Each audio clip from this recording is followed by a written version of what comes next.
In this video, I will walk you through a Python project where we build a Tic Tac Toe game that you can play against an AI using the Minimax algorithm. So let's break it down. Here's the code and the multiple functions we used in that code, that is the print board, check winner, is mode full, minimax. Minimax is the brain of an AI, that is a core function. And the last one is the best score, best move, and that's it. The main function, that is a minmax, and the first function we used in that code, that is a print board. These functions displays the current game board in a clean and readable format. And the function 2, check winner. The check winner function determines if any player has won by matching three same symbols in a row, that is a column or the diagonals. If a match is found, it returns the winning symbol.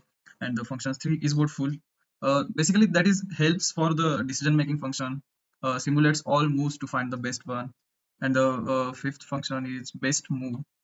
This function picks the best move by evaluating the option with minmax. The function looks through all the empty positions, uses the minmax to evaluate each one and returns the position that leads to the best possible result for the AI.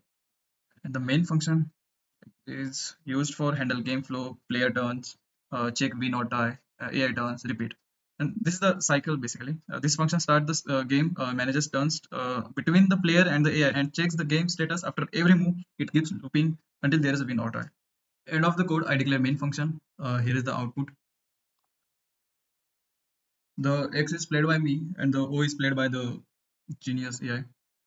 Starting move, that is X in the top middle, and the AI instantly replied with an O in the top left. It's pretty smart move. I went for the center next trying to control the board, but the AI blocked me right away by placing O in the bottom middle.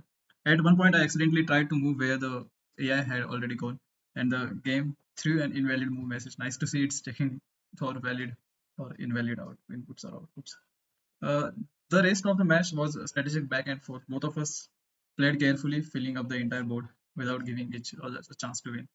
In the end, all nine spots were taken, and it was a tie. No winner, no loser. Just a pure logic battle.